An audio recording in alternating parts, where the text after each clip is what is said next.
নমস্কার, আমি চন্দনা। আমার এই ছোট্ট চ্যানেলে সকলকে জানাই অনেক অনেক ওয়েলকাম। বন্ধুরা, তোমরা যেখান থেকে আজকে আমার এই ভিডিওটি দেখছো, আশা করি সকলে তোমরা খুব ভালো আছো, সুস্থ আছো, আর আমরাও অনেকটা ভালো আছি। তবে আজকে না একটুখানি ফাঁকা ফাঁকা লাগছে। কয়েকটা দিন পুরো হইচই করে কাটালাম, মা, ননদ, ভাগনা।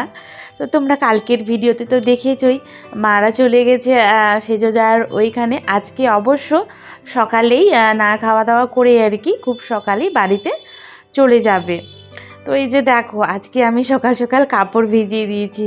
আসলে তোমাদের দাদাভাই না আজকে রান্না বসিয়েছে, তো এই সুযোগটা হাতছাড়া একদমই করা যাবে না।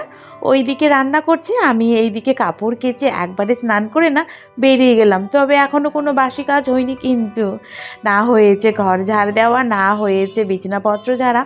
আসলে কাপড় কাচার সময় না ভিজে গেছিলাম, তো ভাবলাম একবারে স্নানটা করে নিই।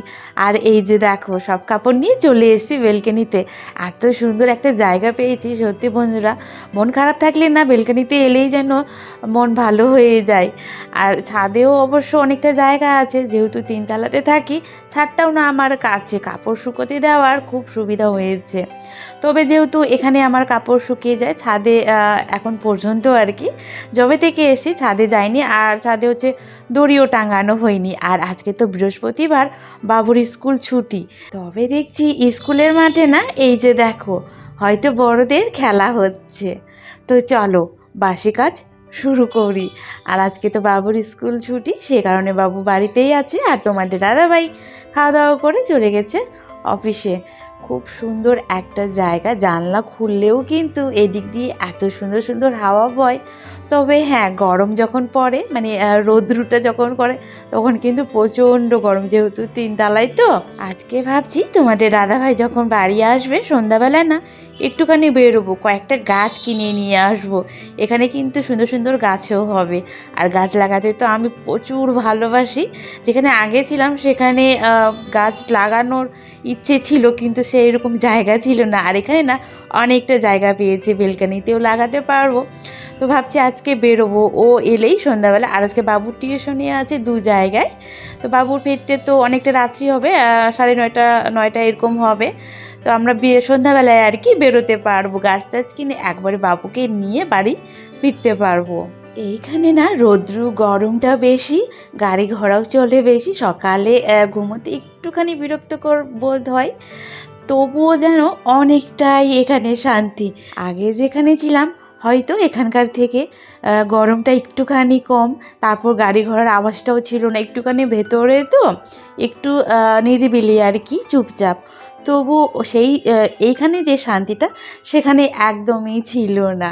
আমরা না খুব সাধারণ মানুষ, সাধারণভাবেই থাকতে ভালোবাসি, হাসি খুশি মিলেমিশে থাকতে প্রচুর ভালোবাসি। আর আমরা যে আগে ভাড়া বাড়িতে ছিলাম, যেই দাদার বাড়িতে ছিলাম, ওনাকে দাদাই বলবো কারণ ভালো ছিলেন, অনেকটা ভালো ছিলেন। কিন্তু ওই ওই বাড়ির মহিলা যে ছিলেন, ওনাকে আমি মহিলাই বলবো, কারণ ওনার ব্যবহার আচরণের জন্য না আমার মুখ দিয়ে একদমই দিদি বা বৌদি একদমই আসছে না আর কি। কারণ খারাপকে খারাপই বলবো, ভালোকে ভালোই বলবো। আমরা যখন প্রথম ঘর দেখতে আসি, মানে যেখানে আগে ছিলাম আর কি, তো দাদার সাথেই কথা হয়েছিল। আমরা বারবার বলছিলাম কি বৌদিকে ডাকেন, বৌদিকে ডাকেন, কিন্তু একবারও নিয়ে আসেনি আমাদের সামনে।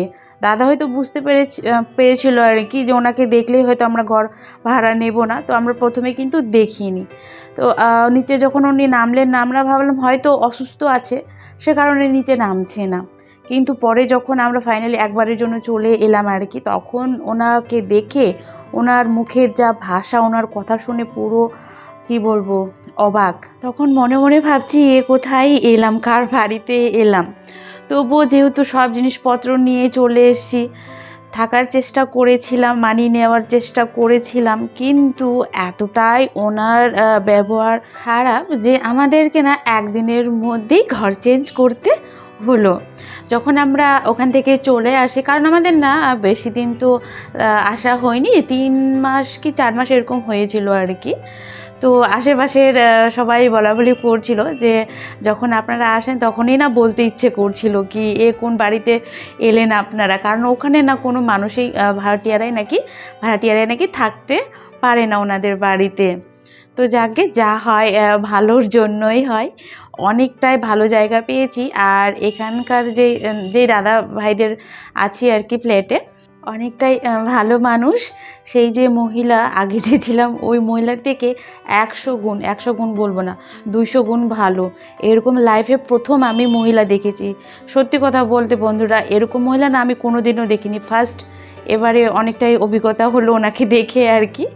তো যেহেতু আমরা না ভাড়া বাড়িতে থেকে অভ্যস্ত নেই, ফার্স্ট টাইম আমরা ভাড়া বাড়িতে সেখানে ছিলাম। আর সবথেকে বড় কথা বলতে এখানে যে আছি আমরা না, তো দাদা ভাইরা কিন্তু থাকে না, যেনাদের বাড়ি সেই দাদা ভাইরা কিন্তু থাকে না, পুরো ফ্ল্যাটের মতো কোয়ার্টারের মতো। আমরা যেখানে আগে ছিলাম হাউজিংয়ে রায়গঞ্জে, ঠিক তেমনটাই এখানে সব ভাড়াটিয়ারাই থাকে। তো এই যে দেখো, তোমাদের সাথে গল্প করতে করতে প্রায় আমার কিন্তু ঘরের কাজ কমপ্লিট। আগে ডাইনিংটার দেখো কি অবস্থা হয়েছিল, আর এখন দেখো পরিষ্কার করে রাখলে কান্না ভালো লাগে, তাই না বন্ধুরা? আর তোমাদের দাদাভাই যেহেতু আজকে রান্না করেছে, রান্নাঘরে যা অবস্থা করে রেখেছিল, তো থাল বাসন প্রায় অনেকগুলোই হয়ে গিয়েছিল আর কি। তো সব কাজ প্রায় কমপ্লিট। এই যে এখন ঘরটা মুছে তোমাদের দাদাভাই আসবে সন্ধ্যাবেলা, তখন একবারে আর কি বেরোবো। তো বন্ধুরা, আজকে আমার এই ভিডিওটি তোমাদের যদি একটুখানি হলেও ভালো লেগে থাকে, তাহলে অবশ্যই ভিডিওতে একটি লাইক, কমেন্ট, চ্যানেলটিকে সাবস্ক্রাইব করে দিয়ে বেল আইকনটি ক্লিক করে পাশে থেকো। তোমাদের একটি লাইক, কমেন্ট আমাকে আরও ভালো ভালো ভিডিও বানাতে অনেক উৎসাহিত করে বন্ধুরা। তো এই যে দেখো, তোমাদের দাদাভাই এসে ওকে নিয়ে চলে এলাম কয়েকটা গাছ কিনতে। আর এখানে এলেই না মনটা সত্যি একেবারে ভরে যায়। চারিদিকে এই যে দেখো কি সুন্দরভাবে সব গাছপালাগুলো সাজিয়ে রেখেছে, মনে হচ্ছে সব গাছ নিয়ে না বাড়িতে চলে যাই, কিন্তু সেটা হলে তো হবে না। তো কয়েকটা পুজো দেওয়ার জন্য আর কি ফুলের গাছও নেব, আর ইনডোর প্ল্যান্টগুলো নেব না, কারণ নষ্ট হয়ে যাচ্ছে, মনটা না খুবই খারাপ হয়ে যাচ্ছে। সেই গাছ মানে যে কোনো গাছ আমি কিনে নিয়ে গেলে সেই গাছ নষ্ট হয়ে গেলে না সত্যি মনটা অনেকটাই খারাপ হয়ে যায়। তো সেই জন্য ভাবছি পুজো দেওয়ার জন্য যে গাছ রোদ্রে থাকতে ভালোবাসে সেগুলোই নিয়ে যাব। তবে তোমাদের দাদা ভাই না ওই এরিকা পাম গাছটা নেওয়া করিয়েছে। আসলে এই গাছটা না আমার 2বার নেওয়া হয়ে গিয়েছে, 2বারই নষ্ট হয়ে গিয়েছিল। তো আজকে আবারও নিয়েছি, কারণ আমার না ওই গাছগুলো এতটাই ভালো লাগে, না চাইতেও আমাকে আজকে নিতে হয়েছে। আর তোমাদের দাদাভাইও যাওয়ার সময় বলল, মানে নেওয়া হয়ে গেছে গাছটা। এই যে দেখো, সবার শেষে এই এরিকা পাম গাছটা তবুও নিলাম। আসলে ওখানে 2টা গাছ মারা গেছে, তো সে কারণে মনটা না করছিল না যে আবার নিয়ে যাব, আবার গাছটাকে নষ্ট করব। জানি না কেন এই গাছটা হতে চায় না আমার কাছে। খুব জোর 1 মাস ভালো থাকে, তারপর না নিজেই গাছটা নষ্ট হয়ে যায়। তো তোমাদের দাদাভাই বললো এখানে তো বেলকানিতে তুমি রাখতেই পারো, এখানে নষ্ট হবে না। তো সেই কারণেই অর্ডার পেলাম বলে চুট্টু করে নিয়ে নিলাম। আর বেশ কয়েকটা কিন্তু গাছ নিয়েছি। তো চলো বাড়িতে গিয়ে দেখাচ্ছি কি গাছ নিলাম। আর বাবুকে নিয়ে যাওয়ার কথা ছিল, কিন্তু আমাদের না খুব তাড়াতাড়ি গাছ কেনা হয়ে গেছিলো বলে অনেকটা সময় ছিল, তো চলে এলাম। তোমাদের দাদাভাই পরে যাবে। তো এই যে দেখো, প্রথমেই এই এরিকা পাম গাছটাই তোমাদেরকে দেখাই। এই গাছটা নিয়ে এলাম, প্রায় অনেকগুলোই কিন্তু এটার মধ্যে ডগা আছে।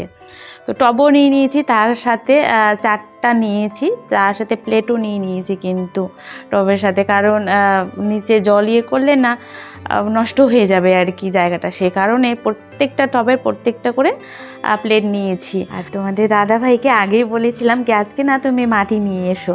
তো অফিস থেকে আসার সময় এই যে ব্যাগে করে আমার জন্য মাটিও নিয়ে এসছে। আর এই যে দেখো, এতগুলো গাছ নিয়েছি, এই গাছটাও নিয়েছি, এই গাছটাও নিয়েছি। সব গাছের ক্যারিব্যাগগুলো খুলে দিই, না হলে আবার নষ্ট হয়ে যাবে। আর এই যে দেখো, 2টা কালার নিয়েছি। এগুলো না খুব সুন্দর সুন্দর কালার হয়, কিন্তু যেহেতু আমরা সন্ধ্যাবেলা গেছি, হয়তো ভালো ভালো কালারগুলো না সকালেই বিক্রি হয়ে গিয়েছে। তো বন্ধুরা, তাহলে আজকের মতো ভিডিওটি আমি এখানেই শেষ করলাম। আবারও একটি নতুন ভিডিও নিয়ে আসবো। ততক্ষণের জন্য সকলে তোমরা খুব ভালো থেকো, সুস্থ থেকো, আর অল টাইম হ্যাপি থেকো। তো গুড নাইট অল।